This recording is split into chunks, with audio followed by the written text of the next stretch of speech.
Good evening, everybody. Scott Stevens here. Kind of a crazy weather day across the states and especially Puerto Rico. We'll have a look at some of the videos sent or shared on Twitter with that in just a moment. But let's run this open and we'll be right back in 30.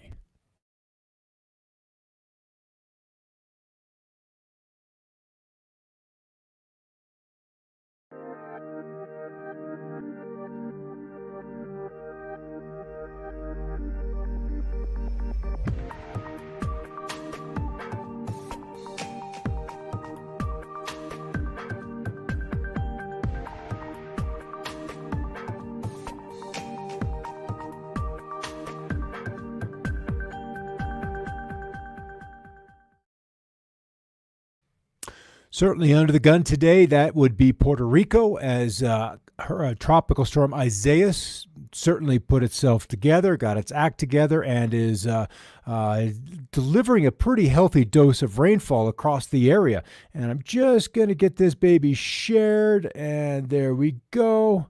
All righty. And those folks in Puerto Rico, having spent about a year and a half down there, not being back here stateside any more than about 8 months, you kind of got to be somewhat familiar, intimately familiar with that island because we literally crisscrossed it back and forth. And it's a gorgeous place. It is built, and in some ways, I don't want to say overbuilt, but crazy built. And the island is essentially a 14,000 foot mountain with about 4,000 foot of it above the Atlantic Ocean. So it's sitting in a rather precarious location to manage and deal with that kind of tropical weather. And as we have seen, it can be a little bit on the treacherous side. So let's come over here. Let's look at some of the videos that streamed it a little bit earlier today. Some were rather harrowing and others not quite as much. This one was not given a location, but I'm kind of thinking it's in and around the San Juan area, or at least off to the east of that. But there was a break in the squall line, and they got outside, ventured off to the balcony, and you can see the surf is up. The birds are at least trying to get out there and exercise their wings rather than just being hunkered down on and in a tree, which is certainly have the leaves and palms and fronds all kind of bent back. So it's certainly in the way. Are certainly under or in progress. Tropical storm Isaias hit Puerto Rico southern region hard, which is still being shaken daily by earthquakes. This is something that was news when these first earthquakes hit back in January, but it remains an ongoing event daily. There's at least a dozen 2.5 plus. Sometimes there's upwards of a 3.5 to 4 magnitude quake. These are still ongoing, and there's a lot of interesting architecture there with homes built on stilts. And rather than stateside, where we tend to build in the river valleys, there, because land is literally so precious, they build on mountaintops, and you have little 2-lane paved roads. Everything's got to be paved. There's no dirt roads, because if it was a dirt road, it would simply wash away with the quantity of rain that they get. But then these homes are built on stilts, hanging off the tops of these mountain ridges. So it's a little nervous, and there's a whole lot of homes for sale, and you're looking at them, you're like, no, I can't do that. I just can't do this, and now you know why. It would be a little tenuous. 8 hours ago, San Juan with 4.44 inches, Caguas at about 4.08 inches, and Ponce about 3.48 inches, and this is kind of the radar accumulation. But if we look down in here, and I'll go broad for just a moment, it is that southwestern portion of the island, and also Caguas, just south of Humacao, where some of the heavier rainfall training has happened. And I will show you what training looks like in just a moment. But and then training, it's kind of an interesting concept, and it'll all make sense once I explain it. Some serious rainfall training over Puerto Rico this morning as inflow from Isaias continues to pummel the island. What happens when you get a train of thunderstorms like this? Oh, no, I can't. It's a GIF. I can't stop it. But what it is the rains continue to fall over one particular location after it's cell after cell after rainfall cell, just making a straight line. And if you're underneath it, it's like being underneath the railroad tracks, and it's just car after car after car, or in this case, thunderstorm after thunderstorm after thunderstorm raging overhead along with the winds.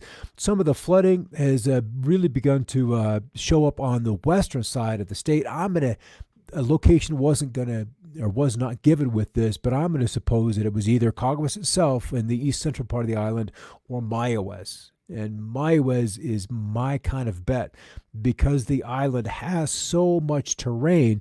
You've really got to channel that rainfall out and down and away. And if you also look around for the reason I gave before, that there isn't a lot of, let's just say, bare dirt. There's grass or there's pavement. It's one or the other. So when you do get a high rainfall event, these gorges, these channels where the water is forced to go to, fill up very quickly and really become to work towards their maximum carrying capacity.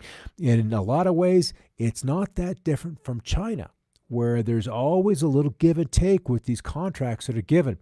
Flash flooding in Puerto Rico owes more to poor urban planning than to extreme climate events. And no truer words have been said. And before this happened, there's still protesting going on with the Puerto Rican government because the corruption touches nearly every single office that's in place. It's where do you begin to clean it up? Where does that spark where there's cleanliness happen? Because the people have been laboring under this tax of corruption for generation upon generation. And there's the flooding. Now this has all got to be dealt with by FEMA or by local insurance. Insurance that up until 8-9 years ago always had and was mandated by law to have a cushion. And then the law changed. The insurance rates went up just a touch, but it was not enough to purchase reinsurance or to have that what was previously Puerto Rican mandated cushion fund that just didn't exist for Maria. Otherwise, these people would not have been waiting in excess of a year for anything to come from their insurance company. So what they've had to do in so many instances is just simply walk away of the insured property that was damaged and then not able to be fixed down. Off in the distance, you can see just outside of Walgreens and some of these other businesses.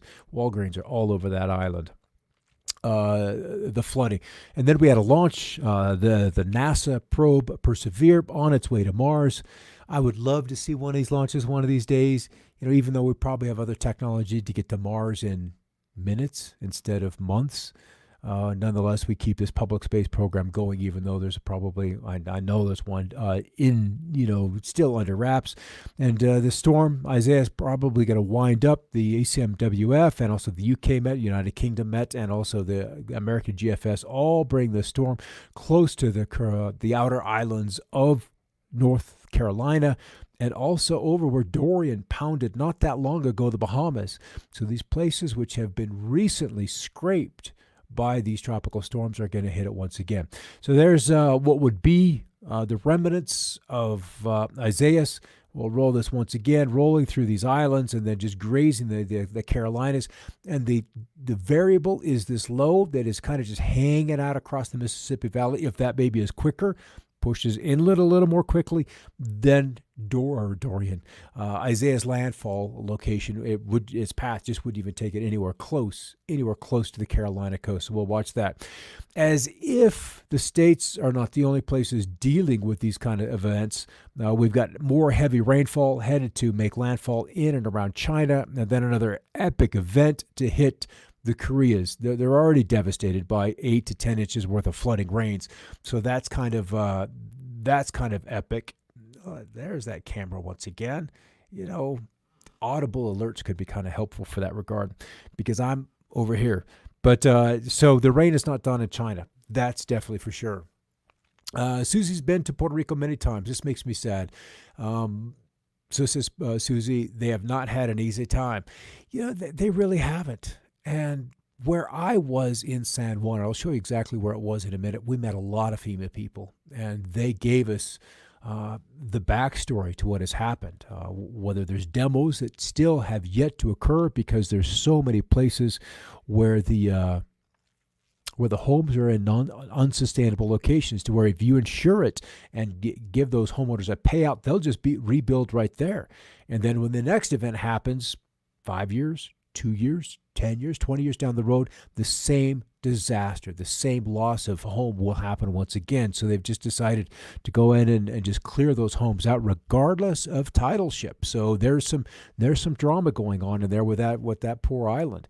And then PREPA, the power company, it's even this morning, 21% of the island was without power before the storm's arrival. Something had happened, some upgrade, something went wrong. And that island, in many ways, Maria was a gift because then they could rebuild, but there's still so much work that has to be done, and it's so expensive because the graft over there is just so much. Their residential of the FEMA funds that went to restore residential homes, 70% of it was absorbed by Puerto Rican administrative costs. And because of the way the government was set up to receive those monies, it just was blank check from FEMA, and then Puerto Rico got to decide where the money was spent and how it was spent, and no bid contracting. Rather than, which FEMA typically does, is then this money is going to a hospital, this money goes to homes, this money goes to schools, this money goes to electrical infrastructure, this money goes to aquifers. It's all divvied up and can be accounted for. But when Puerto Rico wanted the money, it was not blank check, but it was check into Puerto Rico, and then Puerto Rico decided where it went. And that, sadly, was the corruption that the president was talking about, and it still exists. All right, so as we look stateside, and this is temperature anomaly as compared to normal. So we've got really some cool weather just sitting over the states. I'm going to pop over here and show you what it is. It's just this mess of clouds. It's slowly sinking south through Nebraska and Kansas, and that's keeping temperatures much cooler than typical. That's what this cool area. So we've got some greens. So we're between 11 and 15 degrees cooler than normal, which is not a bad thing for the last week of July. But as I scroll this through, the cool air hangs out in the middle part of the nation all the way through next Monday, Tuesday, and even into Wednesday. Cool weather in the middle of the country before this low. And this is what I kind of alluded to earlier. This trough right in here, let me scroll up, is what would be either suck Isaiah into the Carolinas or push it out. That's the variable that we're kind of contending with is how that happens. But otherwise, the West is going to stay on the warm side, and they've certainly been dealing with some record heat. So, hello, Karen. Fancy meeting you here. Yes, Karen, good to see you. And Susie as well. Robin, I would love to see the Mars launch. Oh, me too. I would love to be.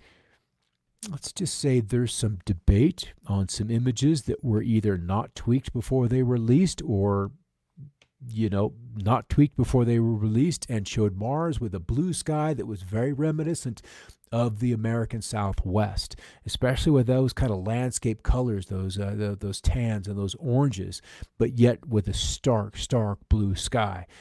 And so if we were all to see the blue skies of Mars, we're like, let's go. And we have been going, but I think we would demand to see astronauts there. So there's a little bit of a rabbit hole if you wanted to jump down the blue skies of Mars.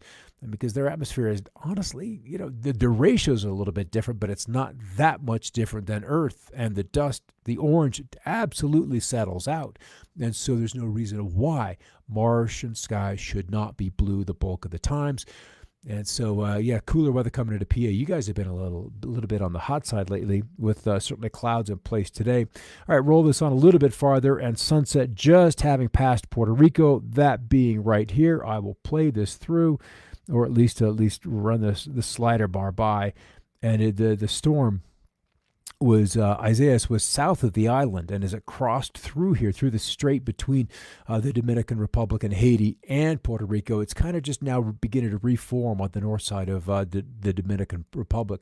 But it has been the rain, just the incessant rain that just keeps rolling across this island. There's another wave slated to hit Mayaguez and Cabo Rojo and Wanaka. This is down here where those earthquakes are happening on the southwest side of the island. So that's still ongoing. There's the rains, and now that it's been happening for this length of time, we've got some flood watches up in northwestern Missouri, just east of St. Joe, north of Kansas City, out towards Salina, Kansas. And these were places that were honestly on the dry side just 2-3 weeks ago. So we're seeing some improvement with that.